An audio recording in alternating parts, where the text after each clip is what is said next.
Dzień dobry, assalamu alaikum, ciao, konnichiwa, good morning, bonjour, it's Ken at 10, how are you today? Frost again this morning, what is that about? It's the 7th of April, nearly my birthday by the way. What have you got me? I'm not going to tell you how old I am, don't guess, because you'll say older, and that'll upset me. How are you today? This is Ken at 10, if you haven't been here before, thank you for coming. If you've been before and are coming back, then thank you so much for joining us yet again. This is Ken at 10. We're live every day at 10 o'clock, talking about all things property, both locally and nationally. We're in SW16, an area called Norbury, a fantastic area called Norbury, which is a Zone 3 commuter area situated between Streatham and Croydon. And today the weather in Norbury, despite the shocking frost, is beautifully sunny. Very, very bright, but a bit chilly. Quite strange. A few things to talk to you about today. I've got a fantastic quote of the week for you from Mr. Steve Jobs himself, RIP. And also I've got the villages where property prices have surged. We've got the top 5 villages, so stand by for that. I've also got some local news for you. I just wanted to run through a few of the current headlines today. Coming out of lockdown is quite exciting, isn't it? How are you feeling about it? A lot of us oldies, having had our first jab, feeling a little bit more confident now, starting to think about, you know, the next steps and everything reopening. Quite an exciting time, I think, and certainly the housing market showing no signs of slowing down right now. We've been really busy. This is an article from the Mail, and it's saying that first-time buyers are still struggling to take the first step on the housing ladder. As you know, it's something that we have very much been proponents of, getting young people involved in the property market, because we think that's the future, and that's actually the way that the housing market sustains its current level. And the Mail have been asking whether it's harder for people to get on the property ladder, whilst the desire for better homes and the chance of stamp duty holiday have sparked a buying frenzy. Those with small deposits have been frozen out by tight lending criteria and soaring prices. The proportion of first-time buyers fell by 12% between July and December last year compared to 2019. This is according to the website Really Moving. Long-term policies such as Help to Buy and shared ownership have also been criticised for inflating prices and lining developers' pockets. Rishi Sunak's latest offering of mortgage guarantees to help those with small deposits has been dismissed by housing charity Shelter. Well, they would, wouldn't they? They seem to dismiss everything. I disagree. I think, you know, one of the great things he's done is actually given young people the opportunity to get a 95% mortgage, he said, in the hope that we get the deal. They said that based on a typical loan income ratio of 3.6, a buyer would need an income of 71k. Well, that's as maybe, but first of all, we don't yet know what the income multipliers are for most of the deals, as most lenders haven't told us yet. In fact, all lenders haven't told us yet. So to be so negative before we know what's happening, I think is a mistake. Let's hope that it includes flats for us Londoners, and we'll see what happens. Villages where property prices have surged. Now, this is an interesting one. Property prices in villages have surged during the pandemic between 55 and 71%. Can you believe that? It's unreal, isn't it? Number 5 is a place called Blockley. 4 is Shipton under Wychwood, followed by Braested in Sevenoaks. Now, Braested's risen by 58.8%. My colleague Kelly will be pleased to hear that because she lives there. And Bisley with Lippiett in Stroud saw price increases of 71%. And then Marlborough, a village in South Hams, came in at number 1. Not surprising because it's Devon, and we know that Devon and Cornwall have been fantastic over the last few months. People have been flocking there, and prices there have risen by 92% in the past 12 months. The Devon village has been a tourist favourite for years, and the average price of a home there in 2019 was 234, and now in 2021 in November it was 450, and no doubt still steaming ahead there. So that is unbelievable.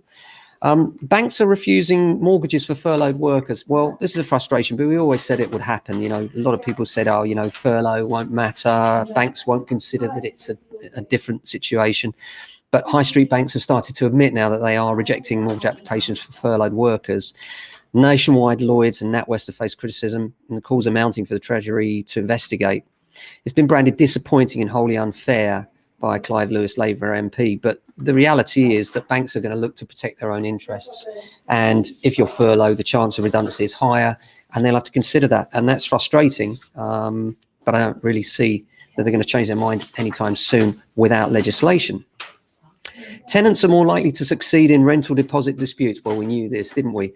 For many years, you know, we know that when you've got the deposit schemes and you try and claim, everything's got to be just right for a landlord to win. And if there's any dispute, then the likelihood is the tenants will win. And landlords, how do you make sure that you win? Well, a good inventory in the first place is key. And then a checkout, making sure you have photographs is key too. And then discussion, open dialogue with the tenants, let them know what's wrong, see if they can address any of it before you have a chance, so that they can perhaps redeem themselves that way, perhaps by cleaning the oven quickly or whatever it is. Normally compromise is the thing to sort that out, because these disputes can be quite costly and time consuming and stressful for both parties. Quote of the week this week comes from Steve Jobs. I'm going to leave that for a moment while we just go over the current market status locally. In terms of lockdown, a lot of people are asking how we are. Are we open for business? 100% we're open for business. You may have heard the doorbell go. Sorry about that. That's because this is live. Where would we be without live, huh? Watching me mess up every day. We're very much open for business. We do keep the front door locked to keep the staff safe and well, but we're very much open and showing properties. My colleagues are out on viewings right now, and still quite busy. In terms of the property market performance through the pandemic, it's been really quite steady, particularly busy around a certain sweet spot. And that sweet spot is between 450 and 500,000 pounds. We've been incredibly busy in those price ranges. Flats have struggled, and that's continued to be the case. Hopefully that will change as we unlock Rishi's new deal. Let's see if flats are included in the new first-time buyer scheme. We'll be reporting to you on that as soon as we get news. I think that's really important. The main thing to get across is that people are still successfully buying and selling. You may have seen an interview recently I did with the lovely Deirdre, who moved home for us recently, having tried with another agent unsuccessfully. We can do things. We can help you. It's not just about the move itself. We can advise you. Quite often we act for buyers and we negotiate on behalf of buyers and act solely for them. So we look at it from both sides, not just as a selling agent trying to get you the best price, but also from a buyer's perspective. What will they pay? How will they view it? Are there any changes or tweaks you can make which might improve the appeal of your property? We're always happy to discuss that, and we do it often. And in this market where time is limited, if you want to make that deadline, these things can be quite critical. But if you are thinking of moving to try and hit that deadline, it really is tight now. I can't emphasize enough that if you're considering it, get in touch, because you don't have much time left. And even now, it's going to be tight to find that buyer and get it done in time.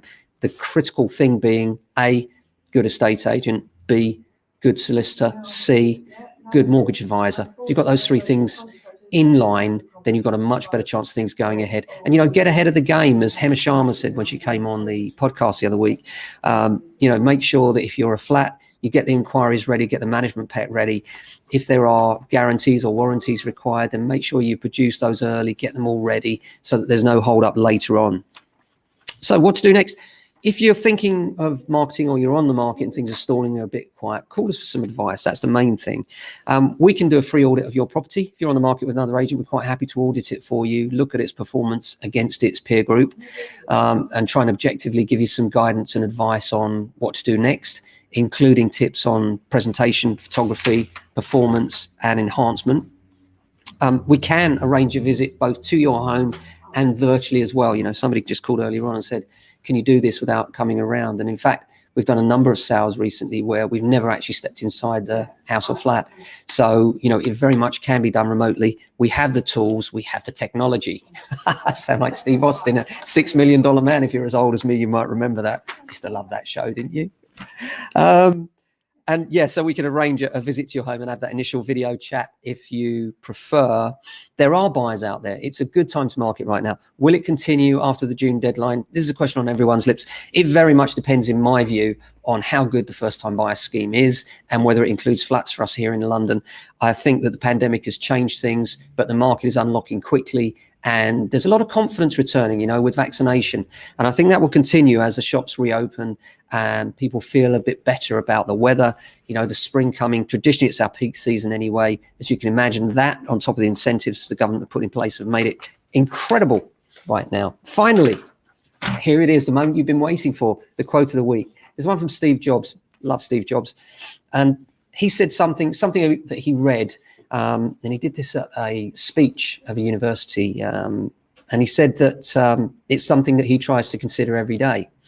If you live each day as if it was your last, someday you will most certainly be right. I love that. just makes you think, you know, what am I doing right now? Is this what I want to be doing? I'm where I want to be. Are you where you want to be? And if you're not, make a change. Thanks for watching. That's Ken at 10 out for today. Back same time tomorrow. Stay safe and well. Look after your family and friends and have a fantastic day.